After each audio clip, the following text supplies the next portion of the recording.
So we're done with lesson one, right? So if this is our student, she is now right here at the end of lesson one. And what I want to do is like, I want to just take all of this thing together and not focus too much on lesson one anymore, if that's okay. Yeah, we can move lesson 2 over. Okay, so let's say all of this is lesson 2. Yeah. What should be some of the big ideas in lesson 2? Well, I think we can split it up into 2 parts. Okay.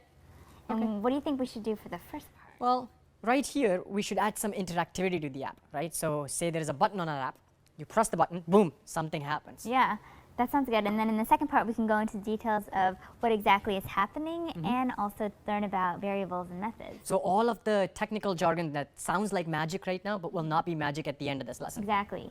And we can do this by building up a new app. Wait, what? We're making a new app in lesson 2? Yeah, it's going to be a coffee ordering app. Wait, can we call it just Java?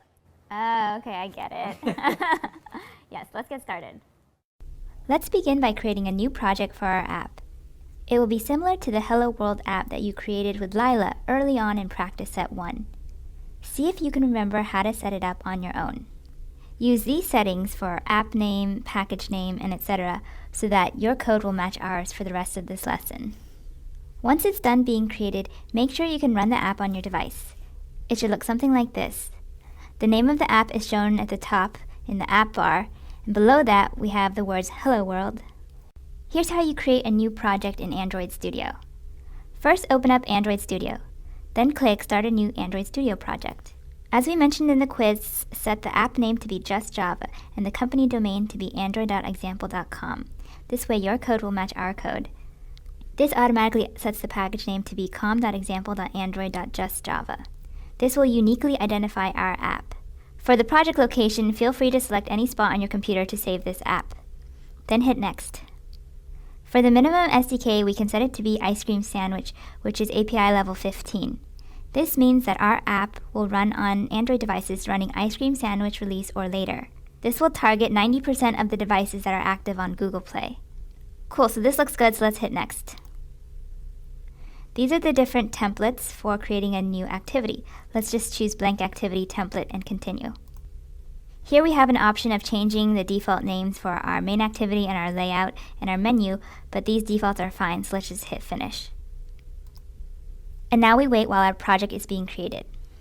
If you run into a rendering problem here regarding the action bar, you can simply change this setting to be 21 so that the device preview here will be using API level 21. This is just a temporary fix until the bug here is fixed. Then when you're ready, you can hit this green play button to install your app on the device. I have my Nexus 6 device connected, so I can choose to run it on this device. I also click Use Same Device for future launches so this dialog doesn't keep popping up. Then hit OK. And this is what it looks like running on the device.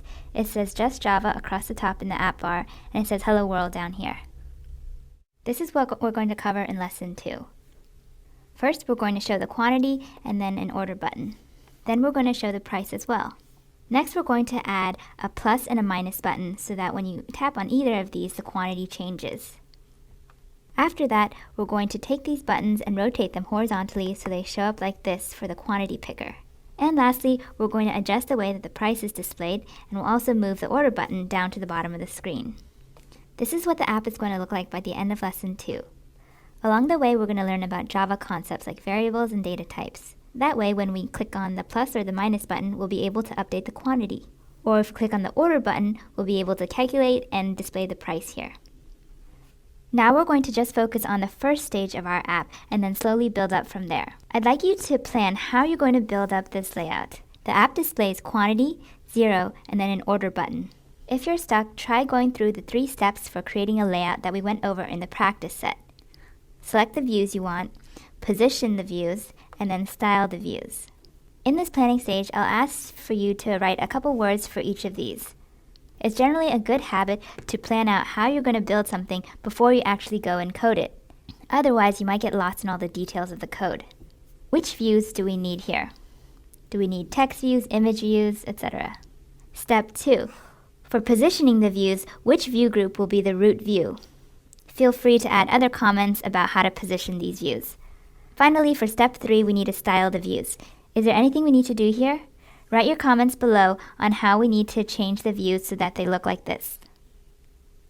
Looking closely at this screenshot, we have 2 text views and 1 button. The reason why I say we have 2 text views is because they're styled a little bit differently. For example, the text color is different for each of these. So let's fill that in for this first step. The second step is to position the views. The question asks which view group will be the root view. From this screenshot, it looks like the views are shown in a vertical column, like this. So from what we learned in lesson 1, a vertical linear layout would be a smart choice. So I wrote down that we need a linear layout as the parent view group with 3 children views, and we'll set the orientation to be vertical. If you said relative layout here, that's okay. That would work as well, but it would just be a lot more code to have to define view IDs for each of these and then position them relative to each other.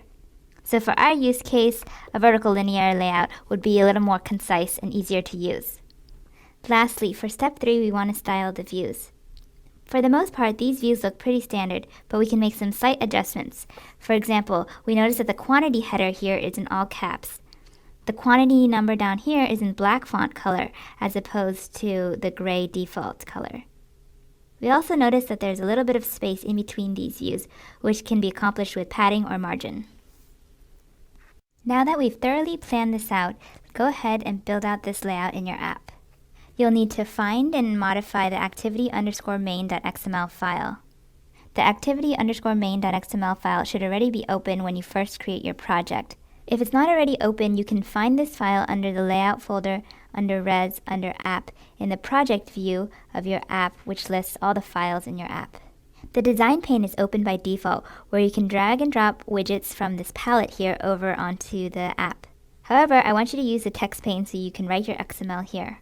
At any point when you modify your XML, you can always select this content and reformat it. Across the top of Android Studio, you should see a bunch of menu items. Click on Code, and then you'll find an option to reformat code. And here's a keyboard shortcut if you're on Mac. You can reformat the code, and selected text is fine. Just click Run, and then it automatically reformats your code to fix the spacing and the tabs. You can also select Rearrange Code. It modifies the order of the attributes here so that it's in the preferred order according to the Android code style guidelines. And now the code is a lot easier to read in this format. If you want a preview of what this code looks like, you can click on the Preview button here. And this shows what it would look like on a device. But this isn't a substitute for running it on your device, so you should always run it on your device periodically. Once you build out this layout, please also assign a view ID name on this second text view here that displays the 0. Give it a view ID name of @+ID/quantity_text_view. Use this exact name so that it will match our code later on. Remember that we learned how to assign IDs to views in lesson 1. This example was for a relative layout, where we had a dinner party for our best friends and our frenemies. Also, the reason why we give this view an ID but not the others is because we will want to later refer to this text view so that we can update it to increase or decrease the quantity. For styling the views, there's a couple small changes. This text view here should have a text size of 16 SP and use a black font color. You can use the black system font color like we showed you in lesson 1, or you can use the black hex color, which we've included below. There's also 16 dp of space in between each of these views. I know that this is the first time that you're going to be adding a button to your XML layout. This is a really great opportunity for you to practice your Google search skills in order to figure out how to add a button to your layout. If you really get stuck, you can check the hint in the instructor notes. As you build this up, periodically run the app on your device to check that it's working as expected. When you're done with all of this, answer this question. What happens when you click on this button? To build this layout, I open up the activity_main XML file.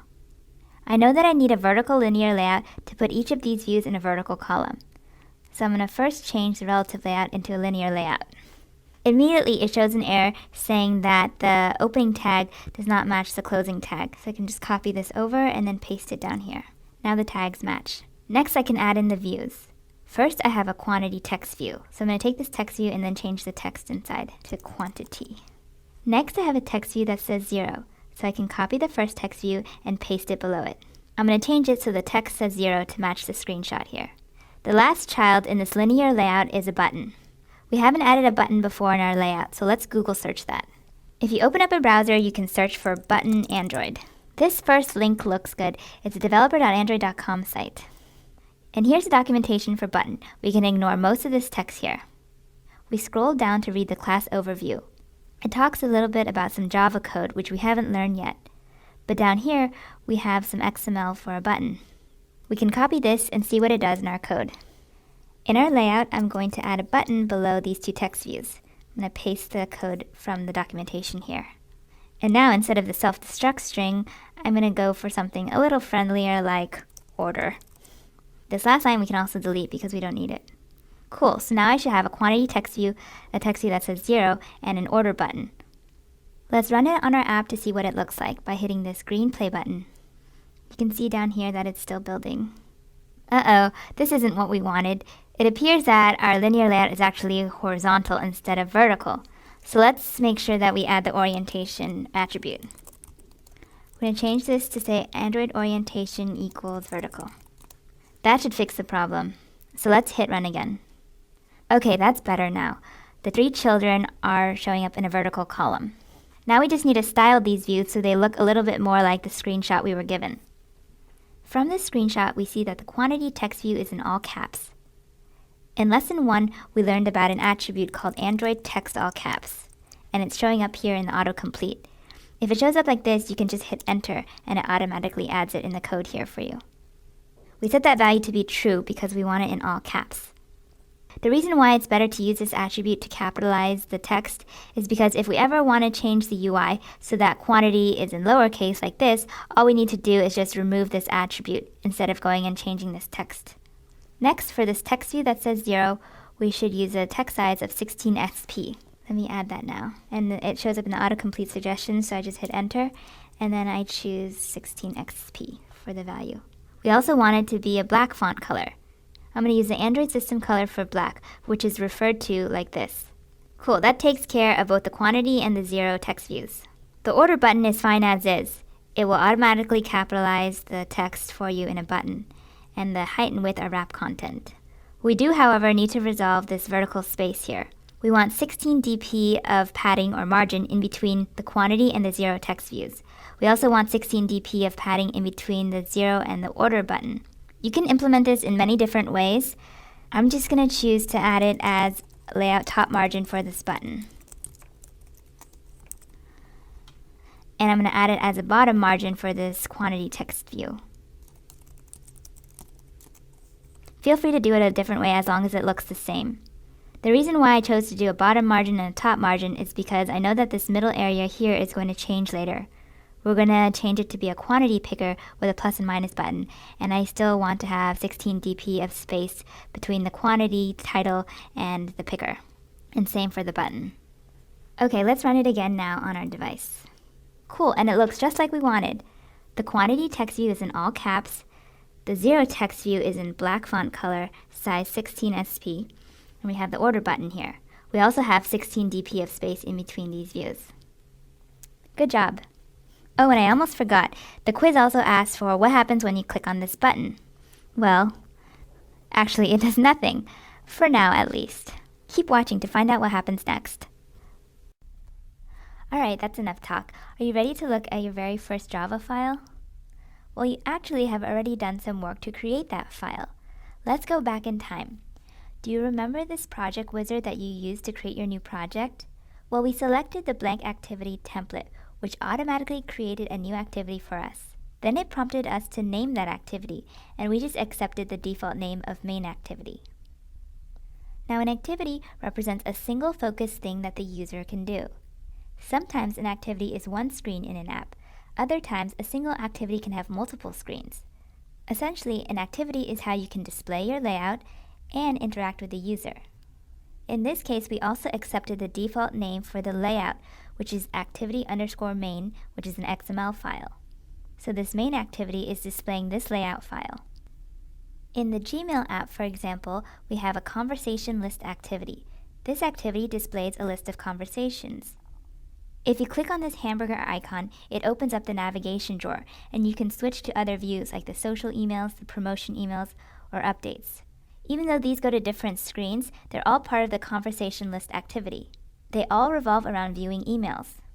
Gmail also has another activity called Compose activity.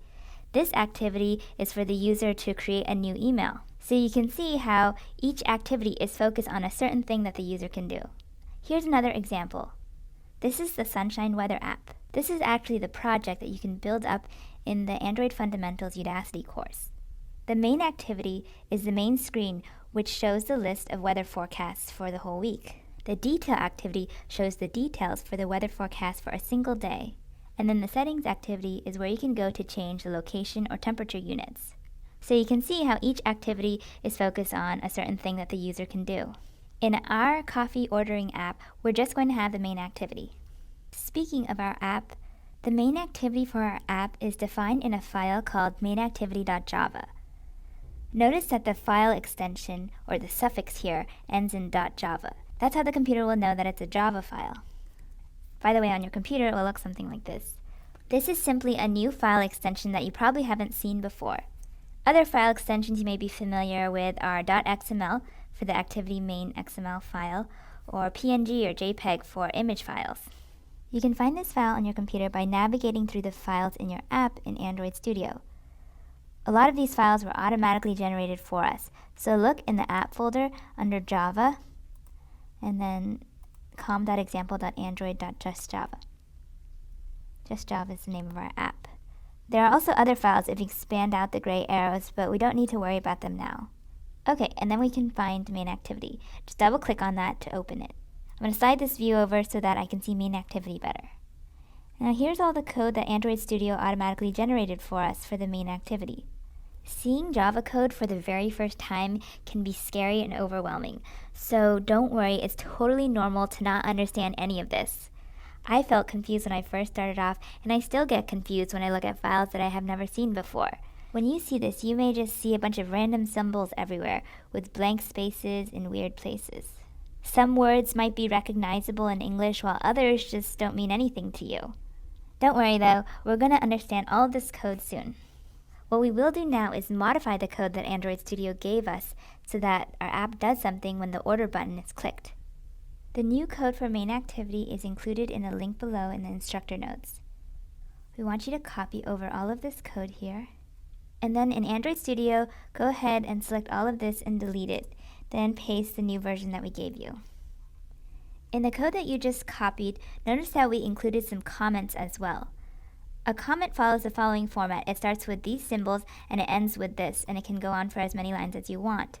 The purpose of a comment is to describe the code in some way, and you can describe it using plain English or any language that you want to use, and it doesn't have to follow the format or the rules of the programming language. So we have a comment up here to describe the purpose of the main activity, and we have comments on these methods here to explain what the individual methods do. If you want more information on writing comments in Java, just Google search that. It's aimed to help the person who's reading the code, either you or other people, better understand the intent behind why that code was written. It's also a really good habit to always comment your code so that when you go back to it, it's easier to read. If you want to learn more, feel free to click on any of these links. So feel free to read the comments that we left here. Now, in order to make the order button do something in our app, we also need to make one more change to the activity main layout file. We need to add an extra attribute to the button XML element. The attribute name is onClick, and the value will be submit order. Use this exact name so that your code matches ours. Also remember the O because this method name is in camel case with no spaces. Don't worry about what this means for now. We'll learn more about it in the next video. Also, if you haven't already done it, make sure that this text view here has an ID of quantity_text_view. These changes will make your layout work with the new main activity Java code that we gave you. Go ahead and make these changes now. Modify the activity main layout file, and then replace the entire main activity Java file with the one that we give you, and then also run the app on the device to make sure that it still works. After all of this, if there are no errors, then can you tell me what happens when you click on the button? Write your answer here in this text box. After you've modified the activity main layout file to add the onClick attribute here, and you've copied over the new version of the main activity code, then click this green Run button. When the device chooser pops up, this option is correct, and I'm going to click Use Same Device for future launches. And now we have the app running on our device. To answer the quiz question, what happens when you click on the order button? Well, it actually updates the quantity value here to be 1. Exciting! Now let's understand what's going on behind the scenes to produce this change in the UI. Hooray! You just made your app interactive for the user. Before, when you tapped on the button, it didn't do anything. But now, with some code changes, when you tap on the button, it actually updates something on the screen. Great job! Let's try to dig deeper into what you just accomplished. First, you added a new Android onClick attribute on the button XML element. This means when the button is clicked on, then it will try to perform, or execute as we say in Java, a set of instructions that have been named submit order. Okay, going into the main activity file that we gave you, I know there's a lot of weird symbols and words on this screen, but all you need to know now is that this is a method and it's named submit order. A method can contain multiple lines of Java code, and this translates into a set of instructions that the device can understand and perform. If there were multiple lines of code in this method, the device would perform the first line first, and then the second line, and so on until the bottom of the method. The reason why we give methods a name is so that we can easily refer to it later. For example, in the XML, we can refer to the method submit order now. It's sort of how I have a name, you have a name. If you had a pet, you would also give it a name so that you can easily refer to it. So in code, if we have a bunch of statements that we want to refer to, we can put it inside a method and then give the method a name. So remember in lesson 1 how we told you that XML has very specific syntax rules that determine whether something is valid XML or not? Well, Java has similar types of rules for determining what is valid Java code. For methods, the statements inside of them must be contained within this opening squiggly brace and this closing squiggly brace. Up here, this is also a method called onCreate. The statements inside this method are contained within this opening brace and this closing brace. And lastly, there's this method which is called display. The code statements inside of it are marked off by this opening brace and this closing brace. You'll also notice that there's also an opening and closing brace for the main activity. All the functionality of the main activity is defined within this opening and closing brace. So far, this main activity contains 3 methods inside it. So after you declare a method, which means defining the method, then you can actually use that method. In this example, we declare the display method and then we use it on this line of code where we call it by its name. So this is where we declare the method and this is where we call the method. So to summarize, when the button is pressed in the UI, then it triggers the submit order method to be called. Then we execute each line of code in the submit order method from the top of the method to the bottom of the method. In this case, there's only one code statement in there, so we just run that. Okay, now let's look at this line of code here that says display 1. The reason why I picked this line of code is because it seems like the number inside the parentheses is what gets displayed on the screen here. So when I click on this order button here in the UI, then it triggers the submit order method to be called in the main activity. Then we perform this line of code here that says display 1. And that updates the screen to show 1 here. So if I change this to be 2 here, what do you think will happen? Let's run the app to find out. And now when I click on this button, it shows 2. Clicking on the order button triggers the submit order method to be called, and then we perform this line of code that says display 2, and that's what updates the screen to show 2. Now it's your turn. Can you try changing this number here in parentheses to a different number? You can pick another small number, a big number, or even a negative number. Once you've experimented with this line of code in the main activity, then check this box when you're done. Okay, hopefully you had a chance to experiment with different numbers. Earlier, I showed you how to change it to display 2 on the screen. Now let's try this big number. Cool. So now when I hit the order button, I have so many cups of coffee, I don't even know what to do with. Now that you've modified your first line of Java code, let's see what else we can do. We can actually do some math expressions.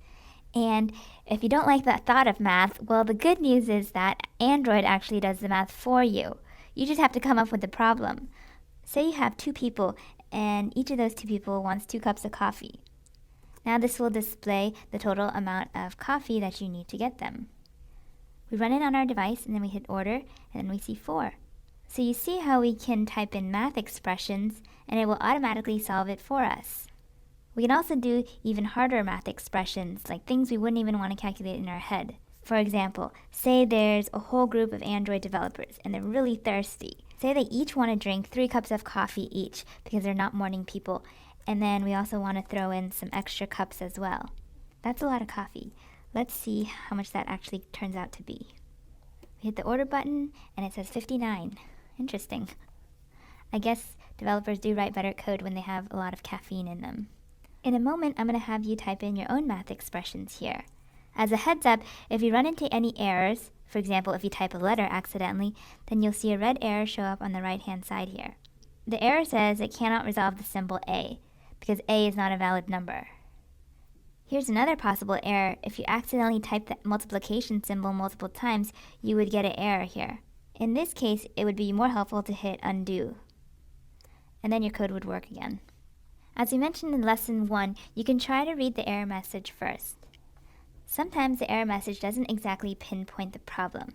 You can also compare it to working code. We just showed you an example of a math expression that worked. You can also try to hit undo to retrace your steps, or you can always ask for help.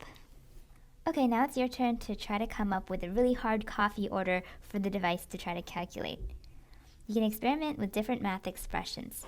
Here's an example of one. As you can see, you can use different symbols here for addition, subtraction, multiplication, and division. These are what we call arithmetic operators. If you ever need to refer to this later, you can always search for arithmetic operators Java. This page lists the summary of all the different operators in Java, and here are the arithmetic operators listed. If you want, you can always learn about other operators as well. For this quiz, though, we're just going to focus on the arithmetic operators. The reason why we call this an expression is because it's a bunch of symbols and numbers that eventually evaluate to a single value. And this expression is evaluated according to the order of operations, which you might have learned in math class. If there's anything in parentheses, it evaluates that first to be 4, and then it does the multiplication and division parts from left to right. I don't actually know what this evaluates to, but you can try it in your app. Once you've become comfortable with trying different math expressions, try this problem. I want you to display the number of coffees that you would need if there are 77 Android developers who drink 2 cups of coffee each, and then one straggler walks in late and needs a cup of coffee too. And here's the solution. We call the display method, and then in parentheses, we put the math expression. We want 77 people times 2 for the total number of coffees for the 77 Android developers, and then we want to add 1 for that straggler. We also remember the semicolon at the very end of the line. Now I can enter this into Android Studio. I'm going to highlight what was already in parentheses and delete that. And then I'm going to type 77 times 2 plus 1. Then I run the app. When the app launches, then I just hit the order button, and then it automatically tells me how many cups of coffee I need for all those developers. I want you to build up this layout on your own. You'll add one text view for the price header here, and then another text view to show $0. Also assign the second text view a view ID of price_text_view. The reason why I asked you to add an ID is because we're going to need to reference this view later so that we can update the price. And while you're at it, also make the style of these 2 text views similar to the quantity text views. In terms of vertical spacing, we also have 16 dp in between these views. In order for the price field to also update, we're going to need to make some changes to the main activity Java file. We'll give you a little more help with that. We're going to provide you with a new method that you can add in the main activity Java file. Open up the gist in the link provided in the instructor notes. By the way, a gist means a snippet or a short region of reusable code that you want to share with others. In this case, we went to the GitHub gist webpage and we created a new gist with this code that we wanted to give you, and now we can just share this link with you and you can get the code. For this snippet, we're going to select the whole thing and then copy it. Remember to include the comment up here, which is a note to the reader, and this closing brace down here. Now we're going to paste it in the main activity Java file. I love free code. Make sure that the braces still line up after you paste it. Braces are a pain, whether they're in your app or on your teeth. You can get a ton of errors if your braces don't line up. For example, if I paste this code block right down here, then I get an error saying class or interface expected. The reason is because this method is hanging out in the middle of nowhere. Really, we want it to be inside the main activity, between the opening and the closing braces of the main activity. So let's copy this and put it before the closing brace of the main activity. And that's better. Another potential error is if you forget to copy the closing brace and you just grab this top part of the method. In that case, you would get another error that says that the closing brace is expected. So you would need to add that back in. The other potential error you might run into is if you accidentally add the method right here. This is before the closing brace of the display method. So now this whole thing is inside the display method, which is not what we want. We want it to be beside the display method, right out here. You get the idea. There's a million combinations. You just want to be careful and make sure that your braces line up. Another good way to check is if you put your cursor right here, right after the opening brace, you can see that it highlights the closing brace that matches with it. Same here. If I click on this, the closing brace that matches with this is right here. Same for submit order method and on create method and even the main activity. This is the opening brace for the main activity and the closing brace is highlighted in blue all the way down here. Now, unfortunately, we still have another error here. If I look in the sidebar here, it says, cannot resolve symbol number format. Number format is actually something provided by Android in order to help format numbers. In this case, we're trying to format the number, which is the price, so that it has the $ or whatever local currency you're using. We need to add an import statement for this because currently Android Studio can't recognize what this is. To resolve this, I'm going to show you how to turn on auto import. In the menu across the top of Android Studio, click on Android Studio Preferences. This opens up the preferences for Android Studio. There's a ton of preferences that I've never changed, but if you ever need something, I just search it using the search box. So I'm going to type in auto import. Now it shows the settings for automatically importing things in XML and Java. I want to check this box here that says add unambiguous imports on the fly. This phrase may not mean anything to you, but that's okay. This phrase probably sounds really confusing. All it's doing is telling Android Studio that it's okay to automatically add some additional lines of code in our app, specifically import statements, if it knows what we're referring to. Let me show you. Well, actually, it already did it for us. It assumed that when we said number format, we meant this one, and it was correct. So it solved the problem for us automatically, which is great. Okay, at this point, if you run the app, then when you click on the order button, then the quantity changes, but not the price. We need to modify the submit order method so that it updates the quantity as well as the price. So let's add another line of code. I'm going to call the display price method, and I'm going to say that the price is 2 cups of coffee times $5 each. The reason why our coffee is $5 each is because we've imported Arabica beans from Ethiopia. But anyways, we're going to let the device do the calculation for us because we have 2 cups of coffee at $5 each. By the way, when I refer to dollars in this lesson, feel free to swap it out for your own local currency. There's no $ in this math expression. It gets added on later in the display price method. But don't worry about the details of the display price method. We're going to be going over that in lesson 3. For now, just focus on the math expression that you're going to use to calculate the price. Also remember the semicolon at the end of each statement. Otherwise, the semicolon monster is going to come and get you and give you a red error. For example, when you remove the semicolon, then you get an error that says the semicolon is expected. Oh, and to be extra clear, the semicolon key is this one right here. It's not the colon, it's a semicolon. Alright, so when you finish everything, you should have 2 more text views added for the price here. You should have modified the main activity to include the new method we gave you, and you would have also modified the submit order method to add a new line of code to display the price. When you run it on your device, it should look something like this. It starts off at 0 quantity for $0, and when you tap on it, there's now 2 coffees ordered for $10. Feel free to experiment with different values for quantity and price. If you want to charge $10 for a cup of coffee, you can go right ahead, but make sure you switch it back to 2 cups of coffee at $5 each so that it matches our code going forward. Check these boxes when you're done. First, we need to modify the activity main layout so that we can add the text views for price. If the device preview isn't showing already, you can click on this link here that says preview in order to make it appear. Now when we change the XML, we can just see it update automatically here. In the screenshot we provided to you, the price was presented in a similar way to the quantity. We have a header as well as a text view to show the value. So we can just copy over these 2 text view elements and then paste it beneath it.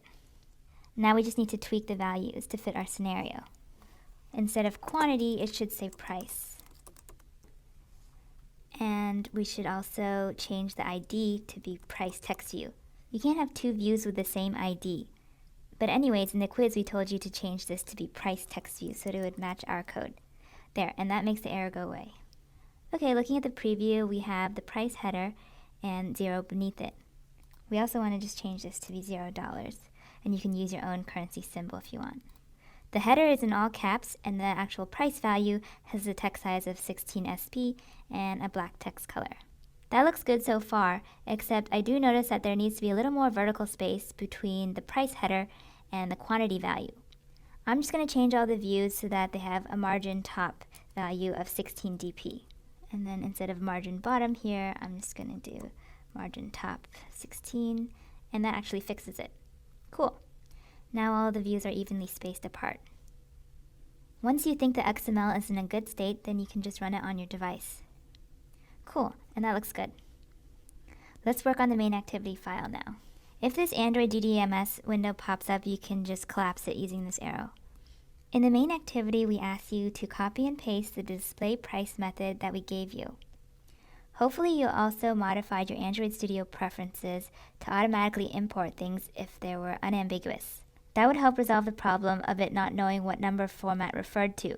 But now with the import statement, the app knows that number format is something that's provided automatically by Java to help format numbers.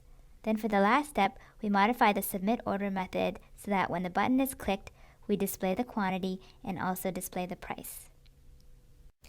Okay, Catherine, our app is coming along, Yeah. but there is one major problem with it. What's the problem? Well, it only orders 2 cups of coffees. What's wrong with 2 cups of coffee? Well, 3 is better than 2, 4 is better than 3. Sometimes I need more. Okay, I get it. You need more coffee. So what I can do is just change the code so that instead of 2, it just says 3.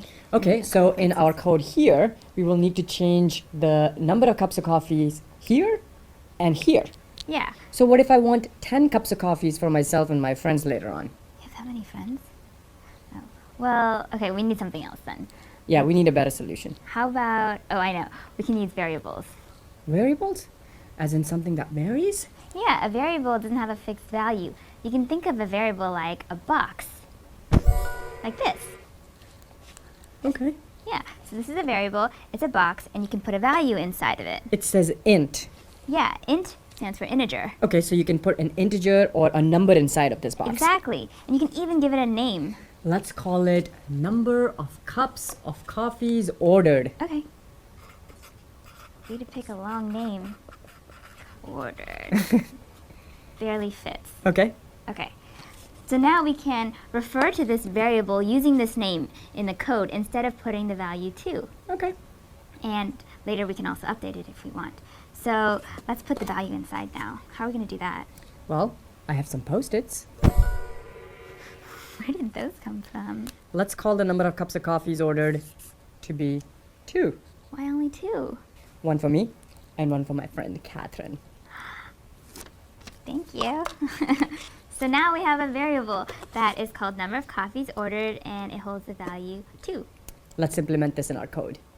Before, we were using a literal value to represent the quantity of coffee cups ordered. A literal means a fixed value, like the number 2. Technically, the 5 and this 2 are also literal values, but we're just talking about using literals for the quantity right now. So if we say the quantity is 2 cups of coffee ordered, then when we calculate the price, we have to do 2 times 5, since each cup is $5. If we want to charge the customer for a paper cup, because they didn't bring their own cup and they like to waste trees, then we charge them $2 per cup. So that's 2 cups times $2. When we use a literal, you can see that it's not ideal because we have to keep repeating the quantity number over and over again. On the other hand, we can use a variable to represent the quantity of coffee cups ordered. So if we say the quantity is this variable called number of coffees, then when we calculate the price, we can just use that variable name, number of coffees, and multiply it by $5 a cup. To calculate the charge for the paper cup, again we take the variable name, number of coffees, and we just multiply it by 2 for $2. So the difference between these two is that instead of the actual literal value, we use a variable, and then the value of that variable will be substituted when we actually evaluate this expression. So when we go and calculate the price, we just have to go check what this value is before we multiply it by 5.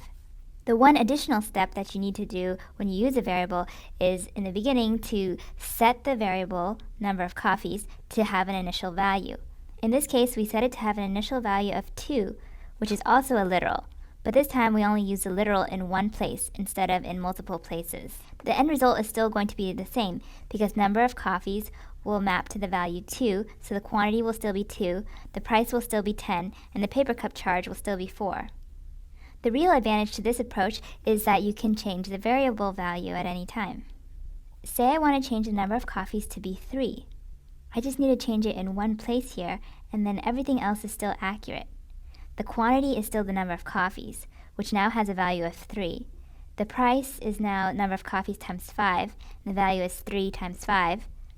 And the paper cup charge is still number of coffees times 2, which is now 3 times 2. If we were using a literal, then we'd have to change the quantity to be 3 here. We'd have to update the price calculation to be 3 times 5, and the paper cup charge to be 3 times 2. So when we use a variable, we don't have to refer to the specific value each time. We can just refer to the variable name, and that will automatically get us the latest value in that variable. We can look more closely at what the actual code would look like for creating and using a variable. To create the variable, we say int number of coffees equals 2. This creates a variable for us with this name, number of coffees, and it puts the value 2 inside that variable box. These next two lines use the variable that we created on the first line in order to update the screen. So we can display the number of coffees, which involves looking at that variable and checking the value inside, which is 2, so we show 2 here. And then to display the price, we look at the value of the variable, number of coffees, which has 2 inside, and so we say 2 times 5 equals 10, and so the price is $10. I can easily change this code so that the number of coffees ordered is 3 instead of 2. For the box that represents our variable, number of coffees, now we put 3 as initial value inside this variable. These two lines of code don't have to change though because we are using the variable name. When we call display number of coffees, the value in this variable is 3, so we show the quantity 3. To display price, we look at the value for the number of coffees, which is 3, and we multiply that by 5, so that gives us $15. This is what the code change would look like in Android Studio. Currently, it's using the literal value of 2 for the quantity. Instead, let's create a variable. I'll type int number of coffees 2. So now I have a variable with the value 2. By the way, this text is grayed out and it says variable number of coffees is never used because I never referred to it again, but I'm about to use it now. Instead of displaying the literal value 2, I'm going to switch it to use the variable name. It pops up as an autocomplete option, so you can just hit enter and it fills it in automatically for you. Then this variable name is no longer gray because now we've used it in at least one place. I can do the same for display price. Instead of using the literal value of 2, I'm going to change it to be the variable number of coffees, and I just hit enter to autocomplete. Technically, I could also create a variable for the price value of 5. However, it's only used in one place, so I might as well just leave it as a literal value. Okay, now let's save the code and run it on the device. And this is what it looks like on the device. When you hit order, the quantity is 2 and the price is $10. This is exactly the same behavior as before, but now our code is more robust. Robust means that the code is less prone to errors in the future. For example, if someone else was trying to change this code and they were trying to use the quantity in many other places, then they would have to change the number 2 in so many different places. Instead, if we use the variable number of coffees, then we only have to change it in one place and then everything will automatically update. This way, someone won't mistakenly miss a line of code that needs to have the latest number of coffees ordered. They only have to change it in one single place. Now before you go ahead and do this in Android Studio, I want you to first practice doing it in this quiz. Go ahead and type out this line of code right below it. This line of code will create a new integer variable, and these two lines will use the integer variable. The reason why I want you to practice this first is that you can pay attention to every single character when you type it. Otherwise, if you miss a character, you may get an error in Android Studio, and it may be hard to read the error message. So go ahead and type it exactly as you see it. This is helping you become aware of every single character here, whether it's a capital letter or a lowercase, or if there's no spaces, or if there is a space. You'll also start getting used to the rules of Java in terms of creating a variable or using a variable. And as you learned before, every Java code statement also has to end with a semicolon. If you type this incorrectly, for example, the variable name, that would give you an error in Java. However, other things are more conventional best practices. For example, adding a space before and after operators like this. If you don't follow this spacing, it won't give you an explicit error. However, it's just better programming practice to follow these code style conventions. That way it's easier to read your code. When you're done typing this out, go ahead and continue to the next video. Hopefully you were able to type that in okay. In Java, variable names, data types, method names, they're all case sensitive, so it's important to pay attention to whether a letter should be capitalized or not. Another potential mistake when you're creating a new variable is that you might forget the data type, or you might forget the semicolon. By typing this out, now you've had experience creating and using variables. In the next video, we'll explain a little more about what you actually just typed. This line of code is responsible for creating a variable. Remember that a variable is like this box, number of coffees, with a value 2 inside. We'll talk about each part of this line of code, and then we're going to create more variables in this lesson. As you may have noticed, there are specific rules for how to declare a variable. When I say declare a variable, it means the same thing as defining a variable or creating a variable. This is the line of code that we've seen so far. It follows a very specific format for how to declare variables in Java. You could think of it almost like a formula. First, we need to say what type of data can go inside the variable. In this case, it's an integer, which we call int for short. Next is the variable name. In our case, the variable name is number of coffees, followed by the initial value. In this case, it's 2 for 2 cups of coffee ordered. And this code statement ends with a semicolon according to the rules of Java. Let's break down this line one piece at a time. The first word is the data type. This is the type of data that's allowed to go inside this variable. In this case, we only let integer numbers get stored inside the variable. As I mentioned earlier, int is short for integer. An integer is a whole number, basically any number including 0 and negative numbers that are not fractions or decimals. 0, 5, 145, all of these are examples of integers. The number of coffees ordered should only be a whole number, like 1, 2, 4, etc. We don't want the customer to order 1.5 cups of coffee. If they want more than 1 cup, they're going to have to buy 2. Then they can give the remaining half to a friend or something. As for negative numbers, it doesn't make as much sense in our case. But there's no data type in Java that only allows positive numbers. So later in the next lesson, we're going to learn how to add code that prevents negative numbers from going inside the variable. The next part of the declaration is the variable name. In this case, it's number of coffees. Notice that it's spelled in camel case. It starts with a lowercase letter, and since there are multiple words, it capitalizes the start of each other word. You can think of it as putting a name tag on the variable. You can refer to this variable with this name. And here I've drawn it out like this as well. This variable box has this name. If you want to know what this value is, or change it, you need to use the name. Choosing an appropriate variable name is actually up to you, the developer, depending on what the variable is used for. In this case, since the variable is storing the number of coffees ordered, I just picked this variable name.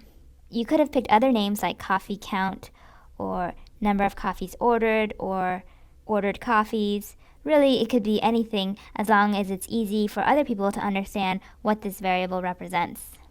When I say that the variable name can be anything, there's actually a couple of rules that Java has about variable names. Let's look up those rules now. I'm going to type in variable names Java. This first link looks good. This is the official Java documentation from Oracle.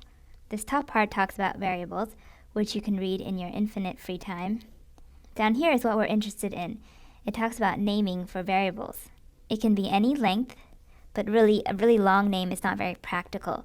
A really short name, on the other hand, can be good, but if it's only one character, like N, you might not know what N stands for.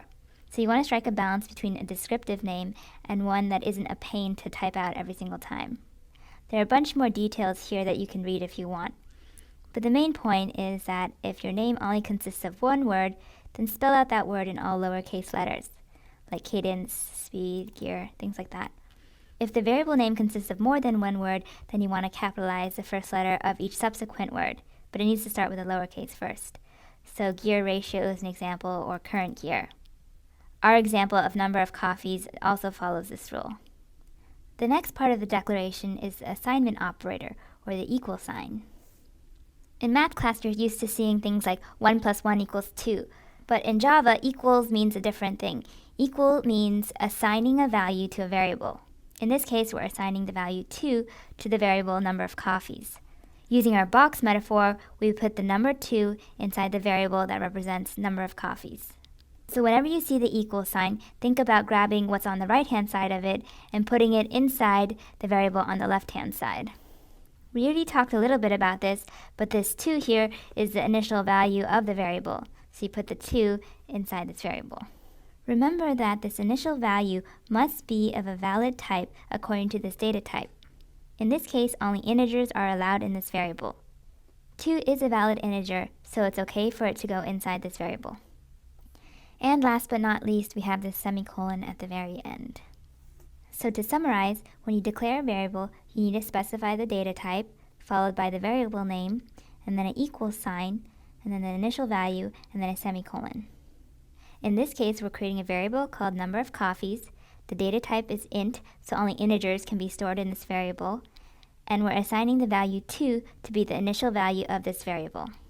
While you can change the variable name according to the rules we talked about, and you can change the initial value as long as it's the same data type, you can't change this data type. It needs to be spelled int, int.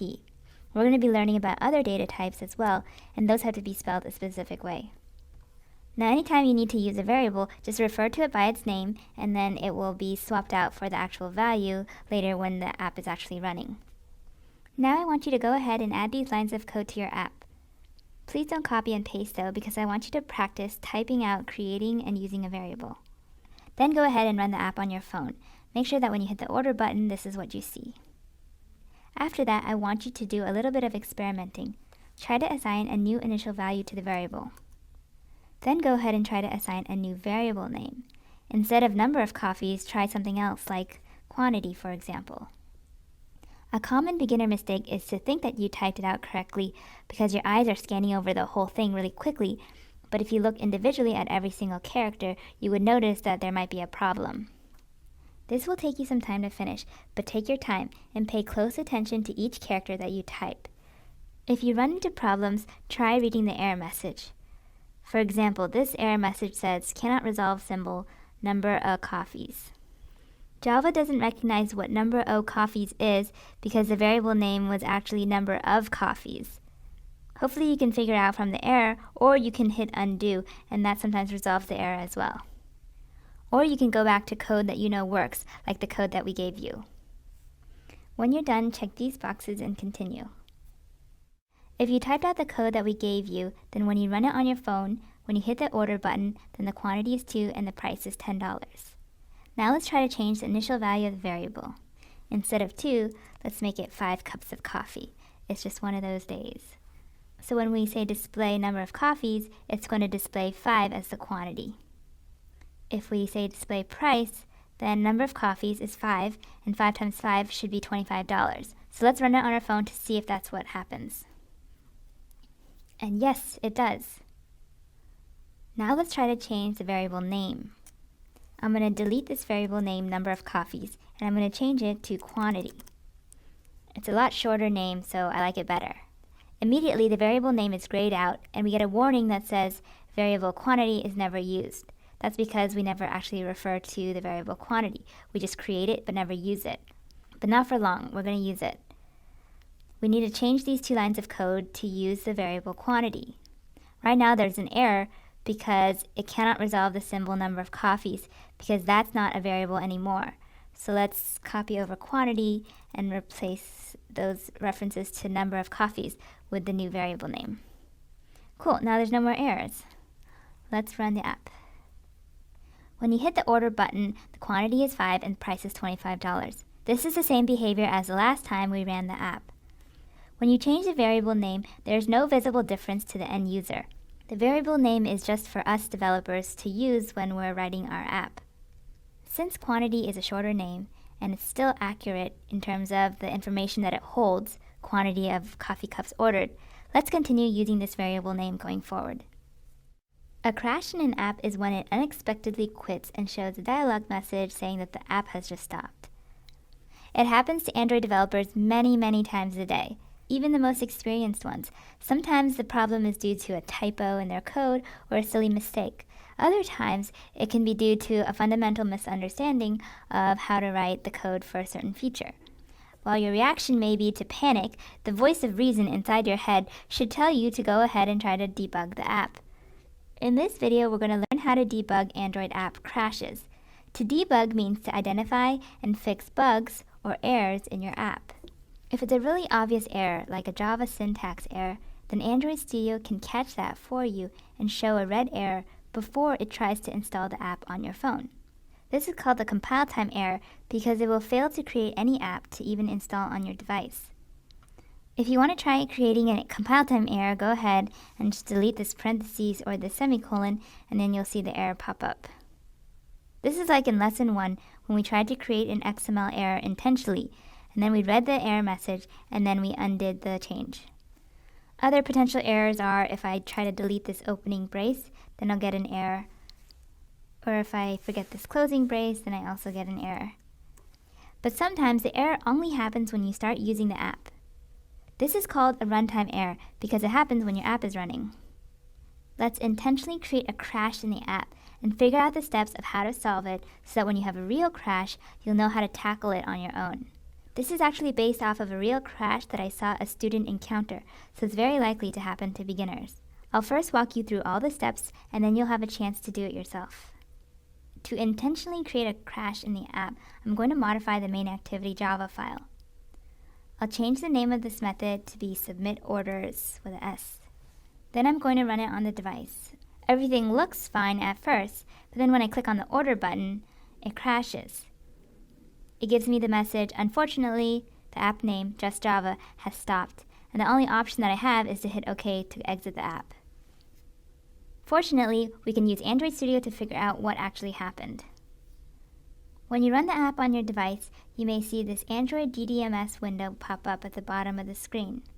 This shows you information to monitor your Android device, all the stuff that goes on behind the scenes that users don't see.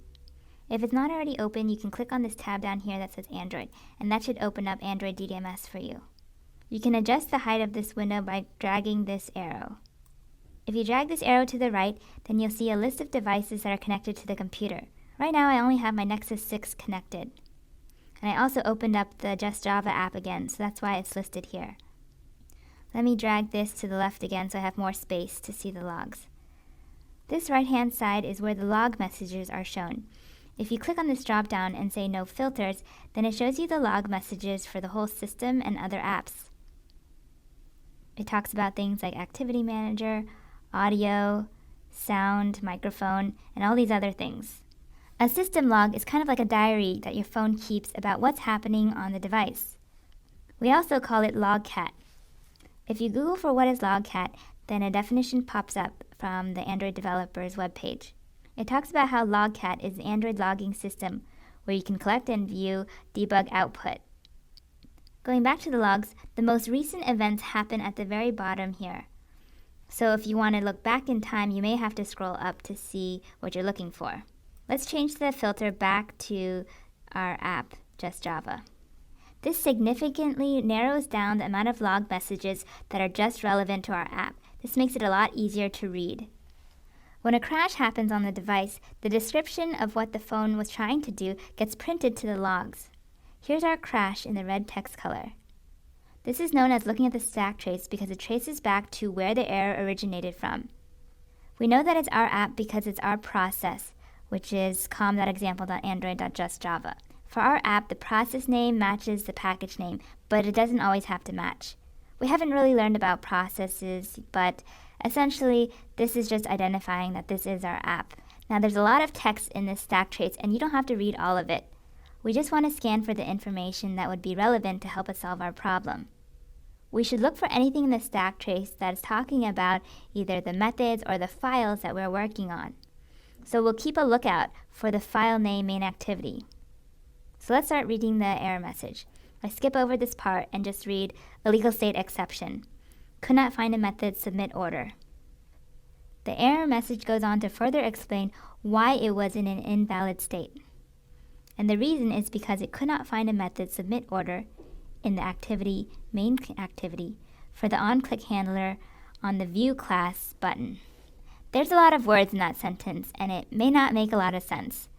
But there's a couple of good clues here. It mentions button, and we only have one button in our app, so we can assume that it's probably related to that button. Then it talks about not being able to find a method submit order in the activity. Looking back at our button code, we did specify that when the button is pressed, it should trigger a method called submit order. So let's look at that now. I'm going to drag the DDMS window down and open up our activity main XML file. So here is the button XML element. And indeed we said Android onClick should trigger the method submit order. If I go back into the main activity, then I see that submit order is no longer a method. Instead, we changed it to submit orders, so that's why the problem is happening. If I go ahead and erase the extra S, now there's a submit order method in the main activity, and the app should work again. When I run the app again and I hit the order button, then the app doesn't crash anymore. Woohoo! Go ahead and try to create this crash in your app by changing the name of the submit order method. Then check the logs for the stack trace, and then read the error message carefully. Then go ahead and fix the error so that your app works again. Check this box when you're done. Hello, you all know Catherine. We've been making the course together. Today we have a really special guest for you. Alice works for Google and has been working there for 11 plus years. 11 plus years. So we're going to talk about Alice's journey in terms of the first interview, how she solves bugs, and some advice Alice would give herself from way back when she was wanting to learn programming. Shall we begin? So Alice, can you tell us about your role at Google now? Sure. So right now I'm a TL for a new project. TL is for a tech lead. For a new project on Android. It's in the very early stages, so I can't really talk about exactly what the project is yet. But I can tell you a little bit about what I've been doing the last few years. So let's start at the very beginning. Very beginning, You come okay. in, and what happens the first few years? Yes. So the first 6 years at Google, I was in AdWords, Okay. AdWords front end. So AdWords is basically how Google makes money. Okay. So when you do a Google search, all those ads that pop up on the right hand side. Okay. So I worked on, and AdWords back then, it was like the first group at Google who was doing Java. All the other engineers were, C++ engineers. Like I on didn't know search. that. Yes, so we're like the first Java team. And we set a lot of standards about how Java was gonna, setting the Java coding style, for example, and what tools to use. So yeah, it was a very fun. I think it was like back then it was like small. I remember carrying the pager for AdWords. Like on weekends, all the engineers take turns carrying the pager. So if like a server goes down, you have to be prepared to log in. Reboot the machine. It was before we had SREs. SREs means site reliability engineers, I believe. Okay. So yeah, it was very different. I back had then. never imagined that when a server goes down, there are literally pagers going off Oh, in the yes. background where people are sort of hustling to try and get the machine up again. Yes, they could go off like at any time of the day, 4 a.m. So it's kind of like a doctor being on call. I'd imagine that as thrilling as it was for you to get the job, some parts of the job may be stressful. Like this idea of this pager is going to go off and interrupt the fun that you were perhaps having. Do you recall any instances where you felt like this is really stressful and hard work that we are doing? So I think when I was on Android Gmail, I think that was actually a pretty stressful time, like being TL. Okay, so we moved on from AdWords, so you're now doing Gmail, but Yes. for Android. Android, yes. Okay. So actually, Catherine and I worked together on nice. Android. That's how we met. Yes, we worked on Keep together. But yeah, so Android is very different from AdWords. I think mainly because it's a consumer product. So there's it's just a different set of users. This is like a lot more users, and on Gmail particularly, because it's one of the most used apps on Android, the pure number of bugs that we get is just, is insane. Especially like at Google, we have this thing called dog fooding. That means if you're ready, your app is ready to release your new version, then you test it with internally among all the Googlers. So you kind of dog food your own product, eat your own dog food,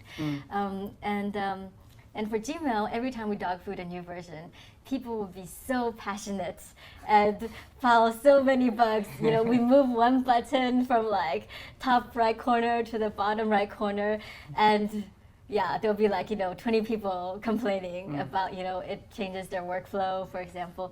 So I think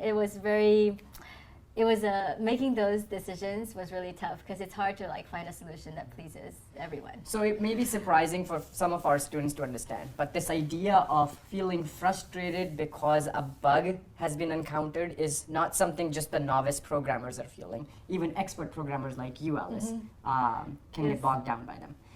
Do you have a strategy or two you follow when you come across a bug? So it depends on the type of bug. So bugs can be very different. Like like the most, I guess, important or high priority bugs are like crashes, for example. Your app is just not functional, and those are probably ones that will get looked at first. They'll flag as P0s or P1s. And also depends on how reproducible it is. P in that stands for priority. Priority, exactly, yes. So P0, P1, P2. An engineer who received a bug. Think of a bug and what would be your strategy to going about fixing something like that? Bug fixing is one of the most, it's like a very easy way or quick way to feel like you fix this bug and it's very rewarding because I can mark it as fixed and it's like I accomplished something. I think usually first step is try to reproduce it. So if it's reproducible, then it's much easier to fix. The hardest bugs are the non-producible ones, something that on Catherine's Android device she saw, but then on my phone I was never able to reproduce. So that's much harder. So if it's reproducible, then I can easily just look at the logs, ADB logcats on Android devices, and then see what happened. Like if it's a crash, then there will be a very obvious stack trace.